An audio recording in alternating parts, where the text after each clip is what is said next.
My name is Dave Mulholland, and I'm here to answer 15 questions about what it's like to come into manhood in America. I live outside of Putney, Vermont, in the suburbs, as we jokingly say, out in Westminster West, but I grew up in and around and outside of Troy, New York, a far different environment, in the late 50s and 60s. And so I'm also answering these questions with a different place and a different period of time in mind. What was your rite of passage into manhood?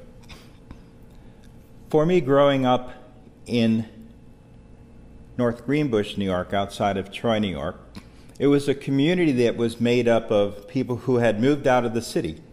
It was the beginning of this growth of suburbs, and so people came to it with their ethnic backgrounds, their ethnic communities, mixed into this area that was no longer divided by ethnicity or religion, and we were thrown in together.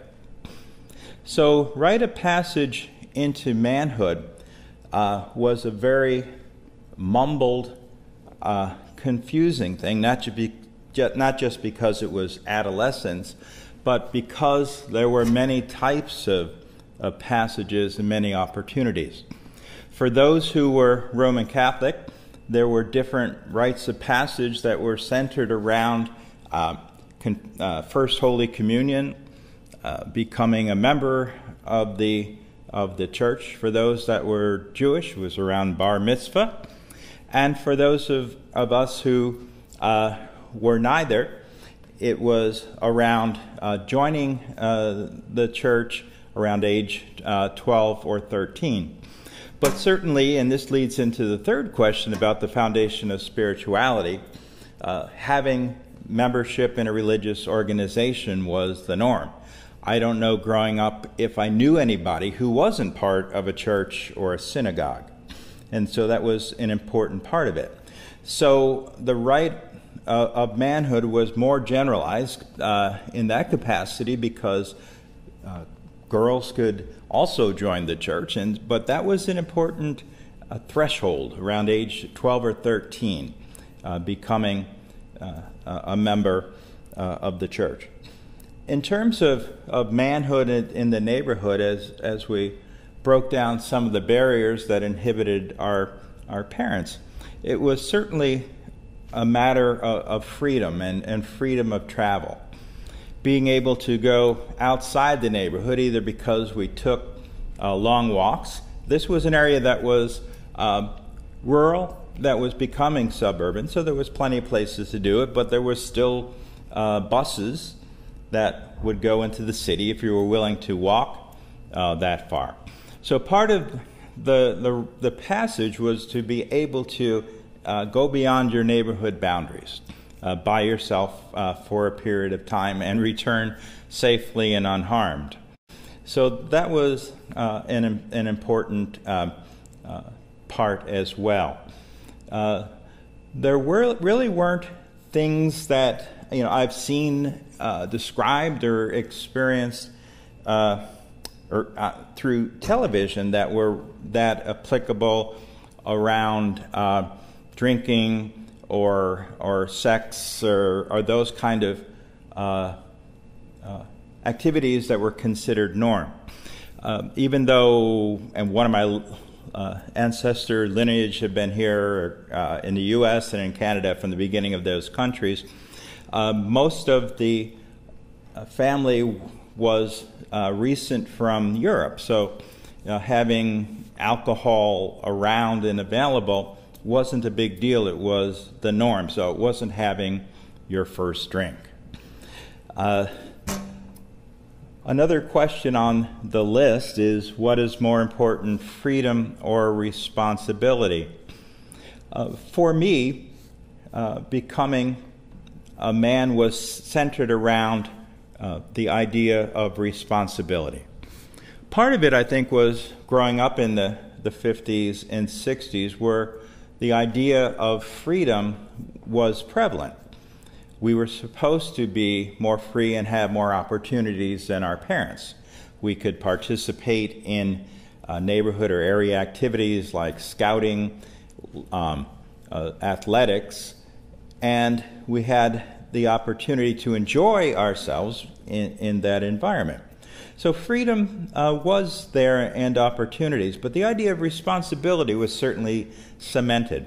My father was a disabled vet. He was a World War II fighter pilot and had government-related jobs all his life, and so did other relatives and neighbors and ancestors. So the idea of responsibility was certainly an important part of becoming a man, and I think is really a universal factor that transcends place and time. The idea of responsibility, being given responsibility, even if as simple as going out on our own and coming back for dinner, some of the more simple and mundane ideas, or for having tasks. Personally, I've been working since I was 11 years old. We were middle class, and my working didn't make the difference between whether we had food on the table or not. But it was seen as a very important value and a sign of becoming a man, to be able to take on responsibility and to fulfill duties. So that was certainly critical in my upbringing and to me personally. The fifth question I really like. It has a special meaning for me, and what makes someone a warrior in the best sense of the word. Well, I had just mentioned that my father was a fighter pilot, but it goes beyond that, and the idea of advocacy and manhood. And this is where I'll transcend a little bit from what I was saying here. Ethnically, I'm an American mutt. And one part of my lineage that ties into this with different ways is that I'm part Native American. My nickname in high school was Inge, kind of a slur on the term Indian. I was Inge. And I had a special necklace that I wore, and I didn't care what folks thought of it. This was the 60s and 70s, so dressing a little different was the norm. But I was Inge. And the idea of warrior was something that was instilled into me. Not as someone who could fight and be the big bully on the block. Quite often, the idea of warrior and what needed to happen was someone who could be strong enough not to fight and to negotiate peace and moving forward.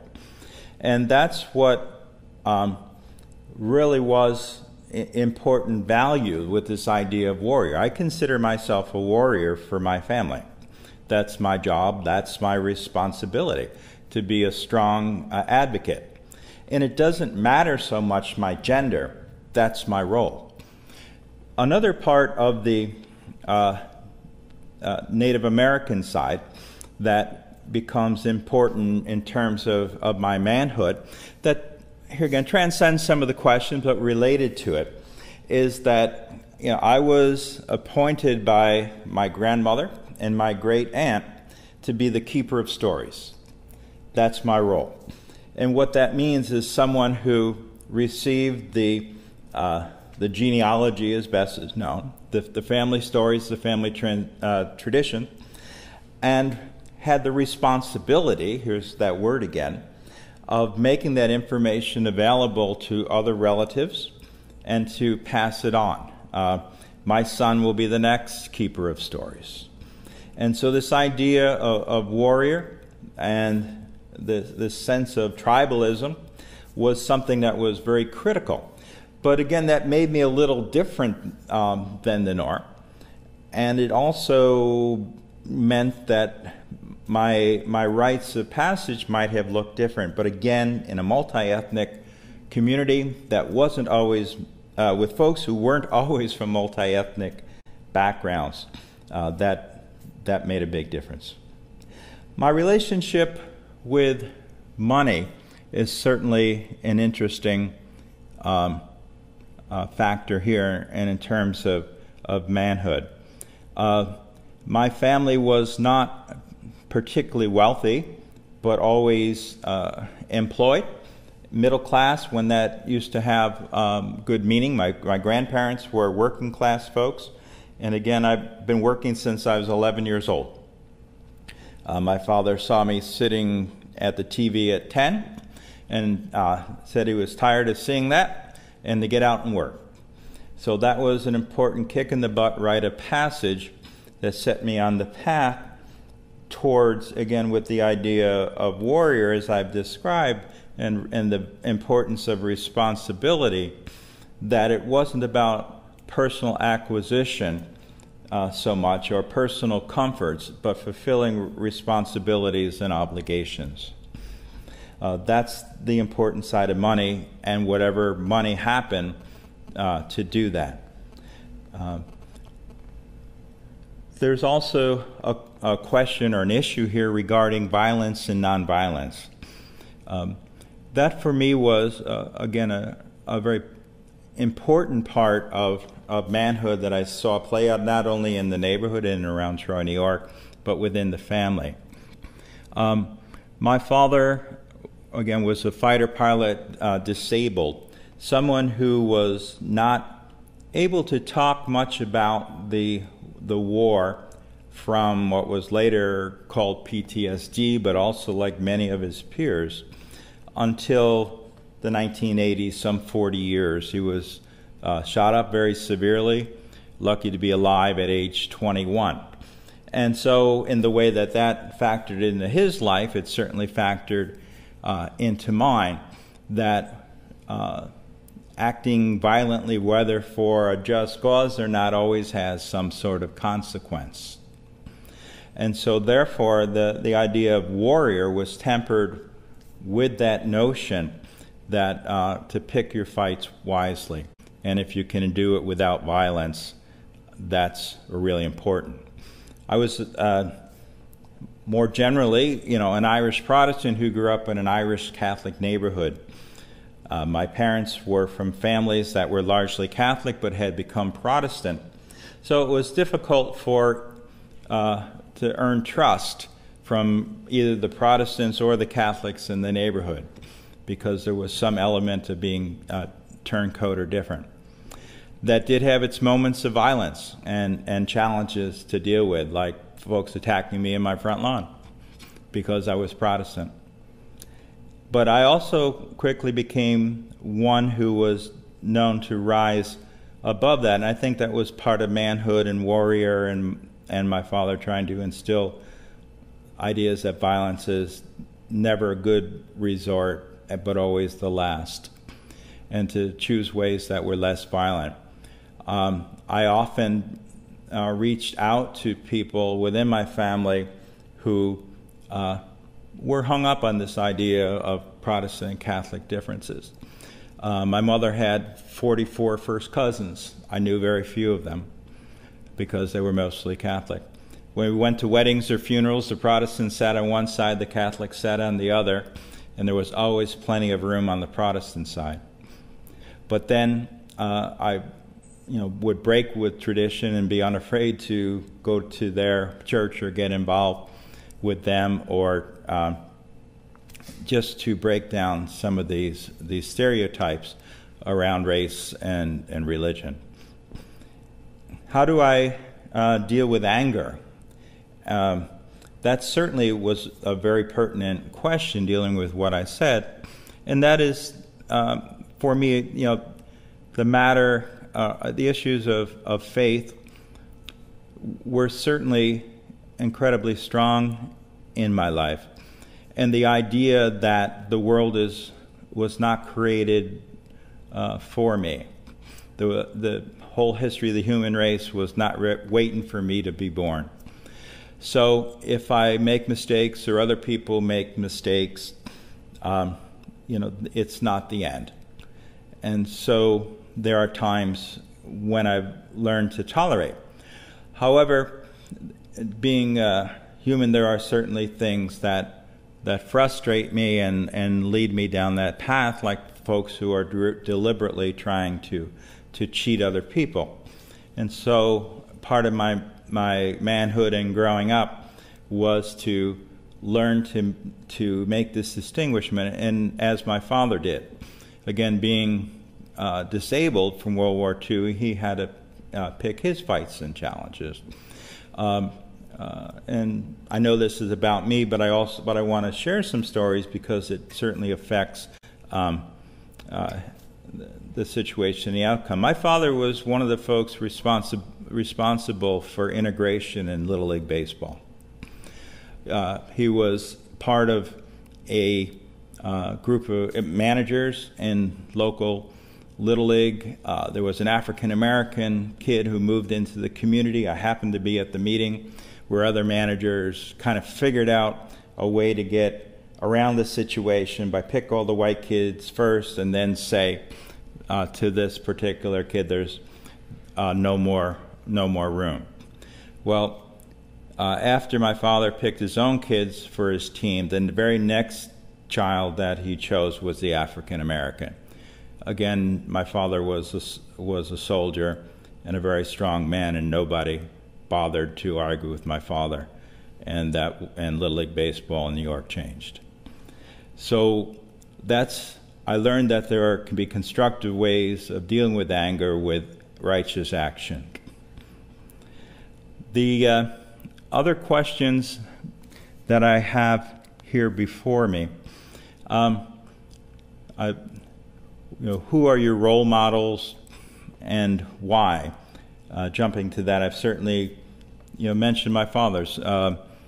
Here was certainly an important thing too, but it's always been folks who have overcome, who have stood in the midst of overwhelming odds and succeeded the best they could, folks who persevere. And there are a number of them who are not famous. Certainly baseball players were high on my list as a kid, but that certainly became much different as I became mature.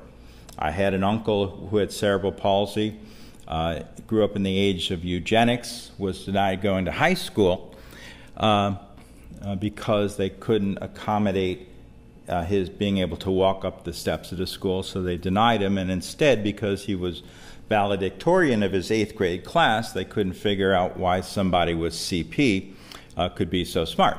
So the state took him away from my grandparents, sent him to an institution, put him in a full body cast for a year and a half, hoping that it would straighten him out, until my grandparents, neither of whom drove, finally found a way to go to this institution a couple hundred miles away and rescue him and bring him home. And yet he did an awful lot to help kids in the neighborhood. And I learned an awful lot about the value of helping others. He somewhat eventually lived on his own in an apartment. My grandparents had left him the house. And rather than lock everything up because he was so vulnerable, he would leave the doors open. At first, folks said, okay, he's got nothing to steal because the doors are open.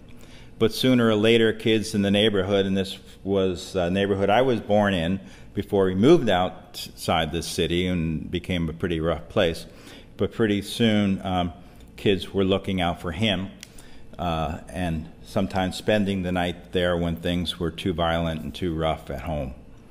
So folks can do incredible things with whomever, whatever gifts they had, whoever they are, in some very tough situations to leave an impact on others.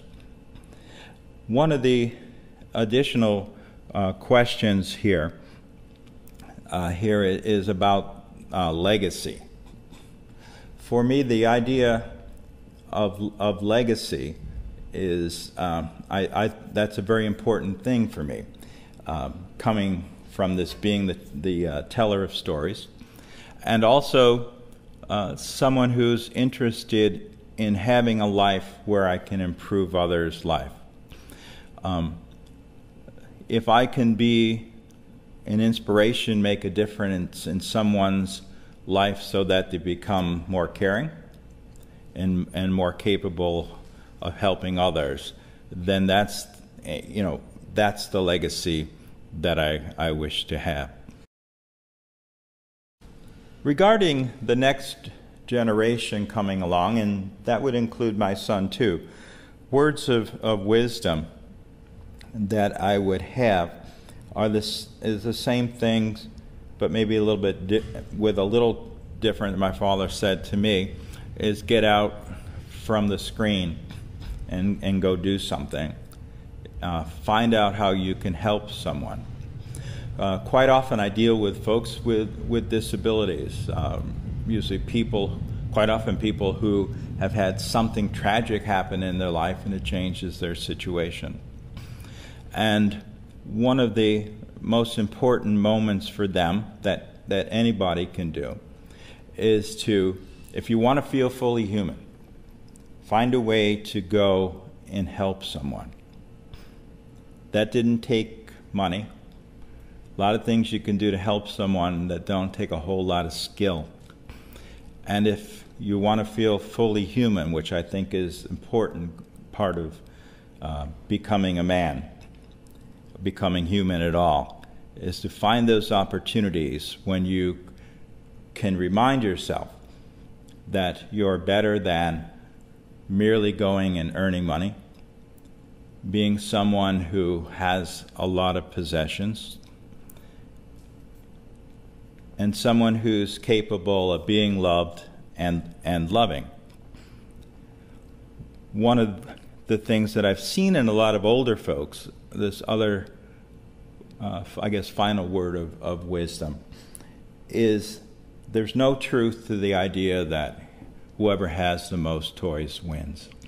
Go to any nursing home and see how hard people there have worked in their lives to accrue money that all went for their care to help them die with dignity.